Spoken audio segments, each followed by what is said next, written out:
All right, let's jump right in.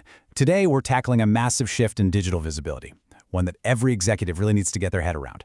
We're talking about answer engine optimization, or AEO, versus the search engine optimization, SEO, that we've all been focused on for years. So let's get into it. Look, the first question I always get is, do I have to choose one? If my team's already pouring resources into SEO, does this new AEO thing just replace all that work? Or do they somehow fit together? Well, the short answer is no, they aren't competing. In fact, ignoring either one of them is going to create a huge visibility gap for you. Understanding why is going to change how you think about all of this. So let's start with the common ground. And here's the good news. If you've already built a serious SEO practice, a lot of that hard work and investment carries right over to AEO.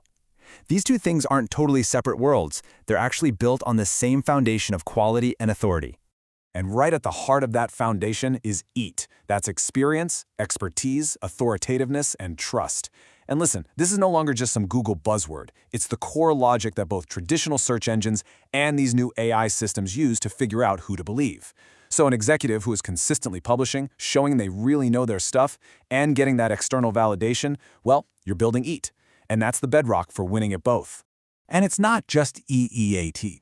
Both strategies really reward the same fundamentals: creating high-quality stuff, writing that's clear and easy to follow, and backing it up with authoritative sources. So what does this mean for you? It means all that money and time you've invested in creating genuinely valuable content isn't wasted. Not at all. In fact, it's the price of admission to play in either of these arenas. Okay, so we've covered the common ground. Now we get to the really interesting part, where these two strategies just completely split. Because while they share that foundation of quality, their goals, how you measure them, and the tactics you use, they're totally different. And this is the core distinction you've got to grasp. This table just lays it out perfectly. SEO is all about ranking. The whole game is getting your page to the top of a list, and success is measured in clicks and traffic. Simple. But AEO, it's a whole different ballgame. The goal here is citation. You want your content, your ideas embedded right inside an AI-generated answer. The metric is in clicks, it's authority, and getting that attribution. So while SEO is obsessed with keywords and backlinks, AEO is all about clarity and something we call credibility density, just packing your content with verifiable facts that an AI can trust. Let this one sink in for a minute. With AEO, the user might never even visit your website. Think about that. Instead, they get your perspective, with your name on it, framed as the definitive answer. Your goal shifts completely from trying to get a click to becoming the authority itself. And this, right here, is a critical wake-up call for any leadership team. Just because your article is #1 on Google does not mean it's going to be cited by ChatGPT, or Perplexity, or Claude. They are fundamentally different disciplines. Optimizing for one does not automatically get you a win in the other. So if the goals are totally different, it makes sense that measuring success would be different too, right? This is a big one. You simply cannot use the same old dashboard to track two completely different outcomes.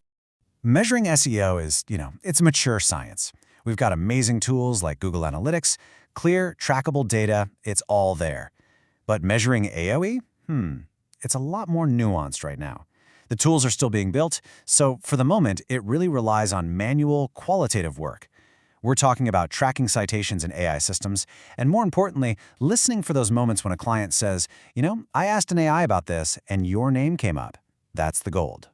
Yeah, for right now, effective AIO measurement means you got to get your hands dirty. It means your team has to go in and manually test these AI systems with the strategic questions you want to own in your industry. You have to track if and how you're showing up. It's a new discipline for sure, but an absolutely necessary one. Okay, so this brings us right back to that original question. They're different, they're measured differently, so what's the right move?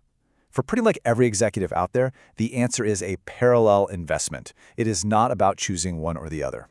First off, you absolutely cannot abandon your SEO work. It still drives critical traffic to your website, it builds that foundational authority for your entire domain, and it captures the huge audience that is still using and will keep using traditional search engines.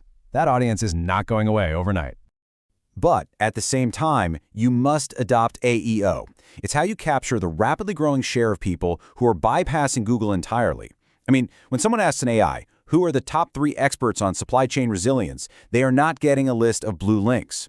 If you aren't positioned to be in that answer, You're basically invisible in that entire conversation. So for any executive who's planning for the future, here's the bottom line. The leaders who absolutely dominate visibility over the next 5 years will be the ones who treat these two things as complementary infrastructure. They won't see them as competing priorities fighting over the same budget. Okay, so let's boil all of this down to one final, simple takeaway that you can bring right back to your team. AEO doesn't replace SEO. It extends your visibility into a whole new world that SEO just can't touch. One is about optimizing for clicks, the other is about optimizing for citation. To be truly visible today, you absolutely need both. So if we all agree that we need to get cited, that leads to a pretty big question, right? How do these AI systems, ChatGPT, Perplexity, Claude, how do they actually choose which sources to feature? What makes them pick one expert's article over another? Well, that is exactly what we are going to break down in our next explainer.